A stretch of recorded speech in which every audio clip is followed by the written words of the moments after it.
the father of the space age. That's what they call him. You know what he said? I'm not the father of the space age. This guy, Jack Parsons, was openly a devil worshiper. He developed the fuel that enabled us to penetrate the stratosphere. Satellites could not have come about without this guy. In his diary that he himself wrote, he had a dream. This is 1948. He had a dream where he saw somebody that he calls Belial Dajjal. And he tells him, you are helping me. Okay, I'm not making this up. You think I'm making this up? Wallahi, I'm not making this up. You go look it up yourself. Okay, so where's all this stuff coming from? Seriously, where's it all coming from? We're in the age of the Dajjal, you know. It's just Allahu Alam, when and where and what, but this is it, people. As far as I'm concerned, it's end game. Read about the magic and the Enlightenment period. All these scientists were magicians. They were all into black magic. You read about Francis Bacon. I just read a biography of Francis Bacon called Knowledge is Power, Magic and the Creation of Modern Science. Francis Bacon was reading all these magical books. 2001: A Space Odyssey. What's his name? Arthur C. Clarke.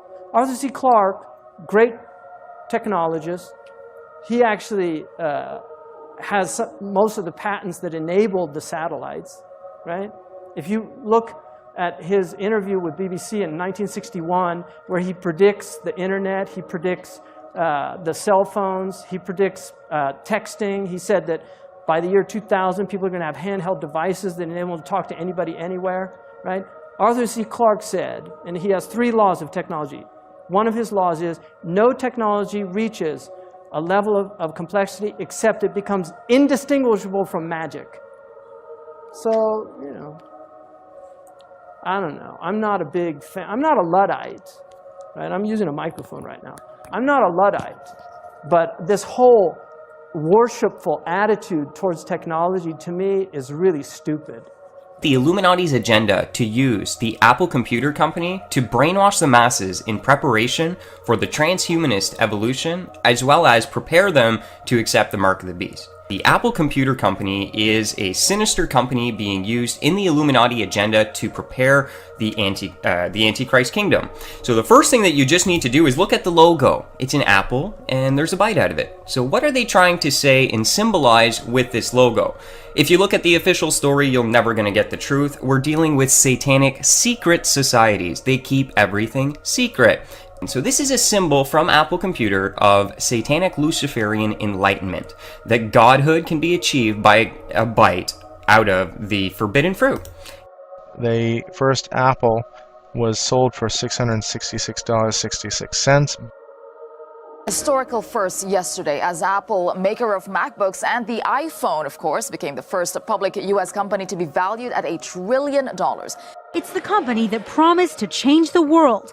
Today, it's iPhones and other products the center of life on the go. Now, Apple making history as the world's first $1 trillion company.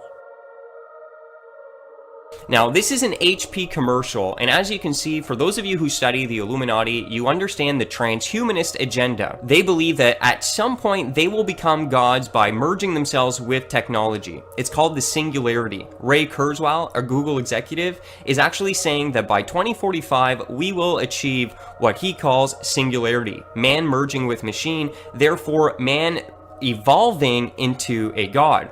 And here we have Dr. Dre promoting this transhumanist agenda.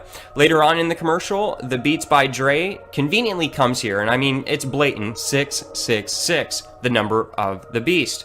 Now, this, to most brainwashed people who do not know that there is an Illuminati matrix, a satanic antichrist matrix that blinds their eyes so they can't even see the truth hidden right in front of their eyes. Apple possibly poised to make the biggest deal in its history, and in the process, create what could be hip-hop's first billionaire. This is all about Dr. Dre's popular company Beats, which does headphones and much more. In the the Renaissance period and the Enlightenment period were involved heavily in magic. And you can study this in the history of it. They were very interested in alchemy. All of these sciences came out of these occultic sciences. So there's a relationship between very, very sophisticated sciences and magic. Many of the people that are involved in film, many of the people involved in music, many of the people that are involved in newscasting, they know how to manipulate the minds of people. Whether it's done with this type of magic or simply with the power of technology and the higher magic, the result is the same. You get people that are as if they're possessed. When you actually find out about the characters that were involved in producing a lot of this technology and you read the history of it, you find that they were really involved in a lot of these things, which is very strange. And when you see the result that these things have on people and the effect that they have on them. The men that invented the nuclear bomb were all, wizards, really. And they were wizards. And some of them were involved in black magic. This is simply a fact. So the demonic realm is real.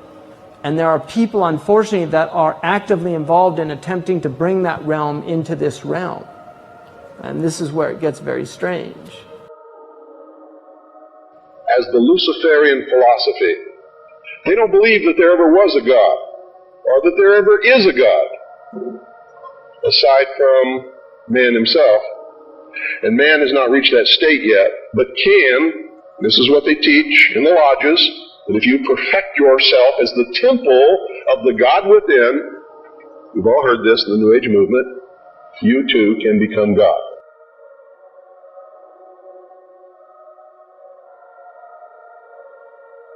The term I am seems to be quite powerful and is used more often than any of us even think about. And God said to Moses, I am that I am. And he said, thus you shall say to the children of Israel, I am has sent me to you. So what does I am mean? I am means God. It means bypassing God and cheating death. The elite have been trying to find ways to live forever for a long time now, and they are getting close. I am means hijacking God's creation and changing it so it can defy death, which is not natural.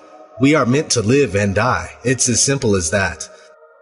Is anyone familiar with the pop star will.i.am? He is admittedly a futurist, meaning that he is big on the development of future technologies. Not to say that this is inherently bad, but when you understand what I am actually means, then it changes your perspective pretty quickly. will.i.am owns a company called I Am Plus.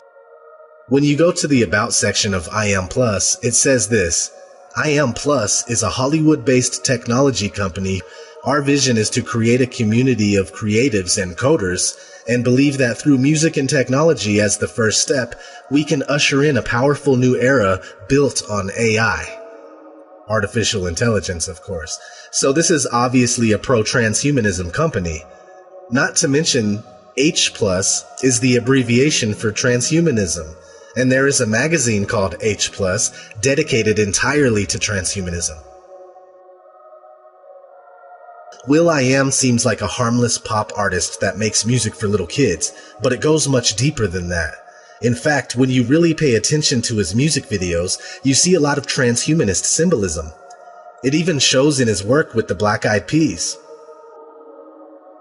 Let's start with Beyonce and her album, I Am... Sasha Fierce. So I looked around a little, and sure enough, I found an ad for the Beyonce 2009 I Am tour, with her portrayed as a cyborg.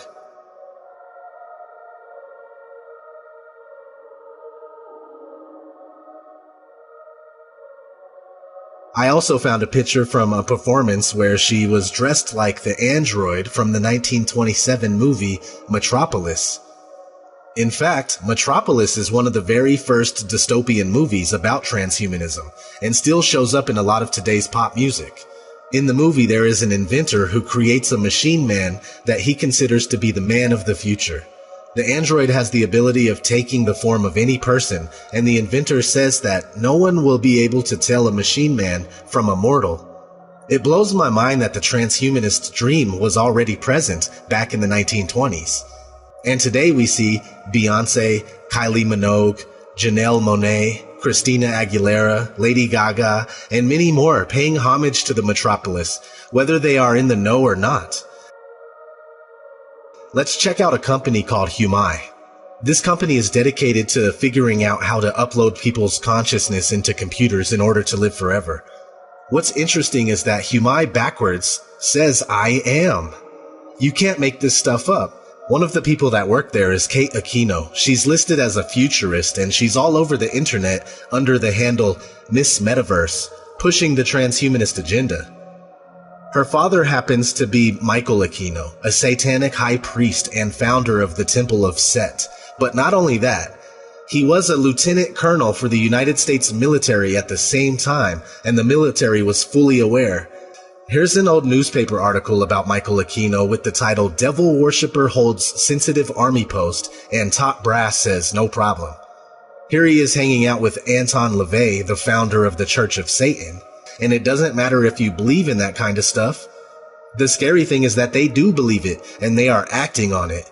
One day, everything in this world that was once natural will be synthetic and without a soul. And they are knowingly and actively corrupting his creation to the core.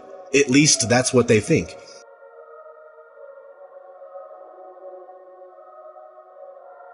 So what we're looking at behind this whole agenda, they're being open about it because they're trying to sell it as making people superhuman.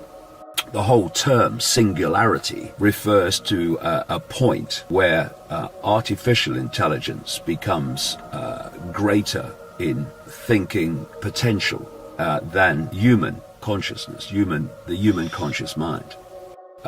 Of course, it's complete nonsense, because the opposite is the case. It's not about making people superhuman. It's about making them subhuman. It's about the end of humanity as we know it. In terms of anything, that is the entire agenda of this transhumanist nightmare, which is unfolding around us, and which the Singularity University here is pushing and pushing and pushing, and Kurzweil and co are pushing and pushing and pushing.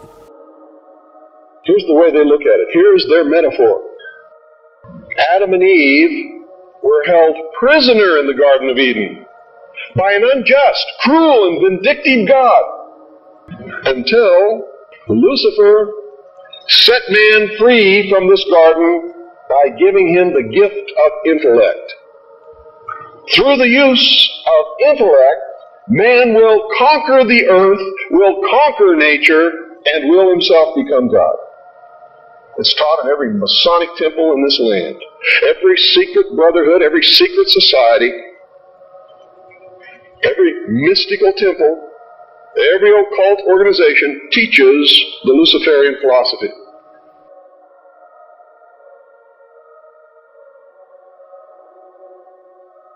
To bring in the New World Order, they need to create a Big Brother spying system where everyone is monitored and they can, just like God, see all things.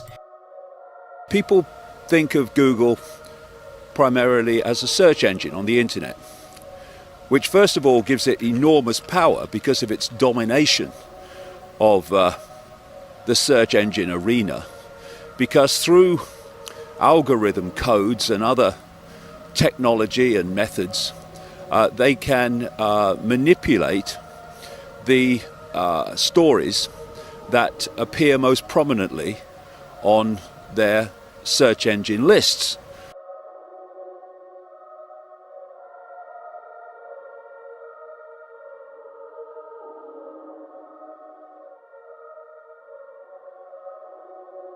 Of course not. That is a warm hoodie. Yeah, no, it's a thick hoodie. It's a company hoodie. We print our mission on the inside. What? Oh my really? God, the inside of the hoodie, everybody. Take a moment. What is it? Making the world more open and connected. Oh my God, it's like a secret cult. Look at that, making the world open and connected, stream graph platform, and this weird symbol in the middle that is probably for the Illuminati. Oh, 2010. No, it's 2010. Okay. Oh, no.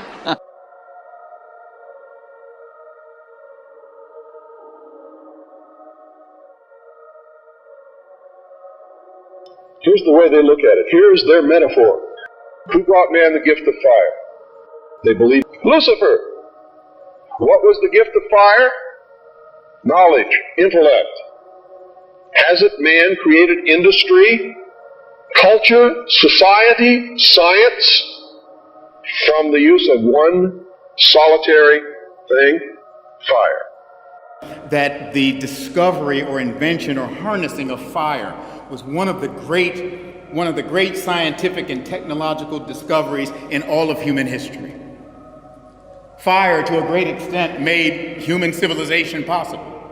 Fire made it possible. There was no Bronze Age without fire.